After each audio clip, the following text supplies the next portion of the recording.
Hey everybody, what's going on? Welcome to an all-new Talkin Movies. I'm your host, the real Geno Reynolds, and today we're going to be taking a look at a movie that I was really looking forward to just because it looked like it could be a lot of fun. Today we're going to be talking about The Meg, which is Jason Statham and a crew versus a giant effing shark. And let me ask you, what more of a premise do you need? 5 years after a horrible accident and being labeled crazy because he says he saw a monster, a former deep-sea diver must face his fears after he is proven right. The megalodon really does exist. Okay, so when it comes to the Meg, don't go into it expecting Jaws. That being said, don't have any fear because you don't need to go into it and expecting Sharknado either. What this movie does, and does quite entertainingly, is finds a fun balance between the serious and the silly. Now, is this a great movie? Will it be remembered as one of the greatest shark movies of all time? Well, probably not. But I do have to say that for what it is, I had a pretty damn good time watching it. This movie, for being one of those dumb late summer fun action movies, it has a lot going on. The story begins with deep sea rescue diver Jonas Taylor, played by the man, the myth, the legend, Jason Statham, having to make a tough decision to save lives. He encounters what he describes as a huge monster during the rescue, and is labeled crazy for it. For 5 years, he has spent his time drinking, and yes, drinking. Elsewhere, the billionaire Jack Morris, played by Rainn Wilson, funds a huge underwater research facility called Mana One that is trying to go deeper down into the ocean than ever thought possible. The sub pilot that's doing this deep water exploration is Taylor's ex-wife. So when they are seemingly attacked by a huge creature while doing their research and then stranded underwater, the crew of the facility call upon Taylor to come and help rescue his ex and her crew. Now, there's a lot of other things going on during this movie as well. There's a plot involving the research facility's doctor and some of the other people on board not trusting Taylor, saying he's crazy. There's a love story subplot for Taylor and the facility's oceanographer.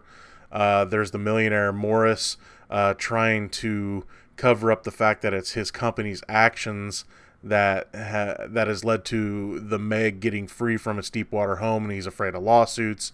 There's some other stuff going on as well, but let me just say this, that none of that stuff really matters. What matters in this movie is, can we survive the shark? The plot is a little silly and thin. You know what? So what? Well, I thought the movie could have used more of it. The most fun you'll have with this one is anytime the shark is involved. Anytime the shark is on screen, it gets pretty suspenseful. Now, it's not really a suspenseful that's scary per se, but more like it's tense in that fun kind of way. You know what I mean? After the shark is officially introduced, you know that every time any one of the crew go underwater, that the shark is going to F with them somehow. Whether they be in submarines, shark cages, or just in the middle of the ocean with nothing to protect them, they are always having to find a way to survive when the Meg shows up. When it comes to the characters, all of them are pretty generic and have somewhat generic motivations behind anything they're doing. Now, the movie does try to give them all at least some kind of character development all throughout the story, but none of them are really that special. Can I just say this, though, and let's be honest here. If you're watching The Meg, if you're watching this movie, like me, you just want to see Jason Statham fight a giant shark. Come on, don't deny it. One thing that had me curious is that supposedly the Meg was originally supposed to be rated R because of violence.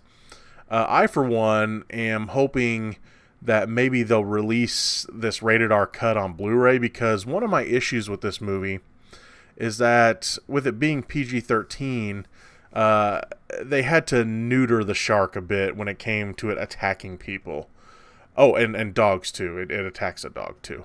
The stuff you see in the trailer where the Meg is attacking like a beach full of people, well, it really doesn't get many of them.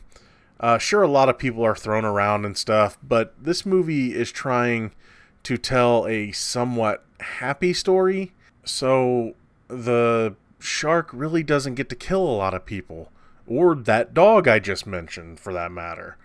There are a few instances, like the dog scene, for example, where the movie makes you believe that something is dead, only to find out that everything's okay.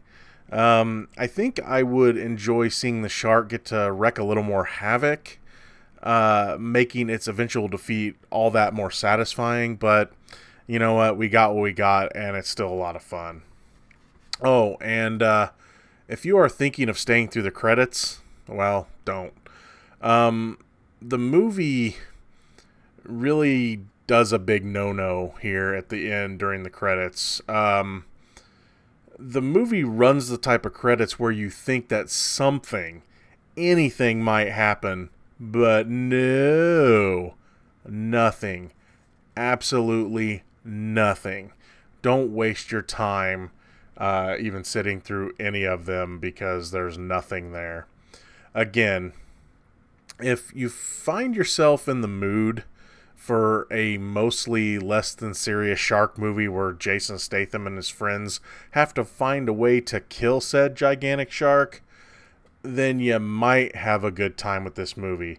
Me, I had a blast watching it and would recommend it. And honestly, even though I didn't watch it on a huge screen, I would recommend the bigger the screen, the better.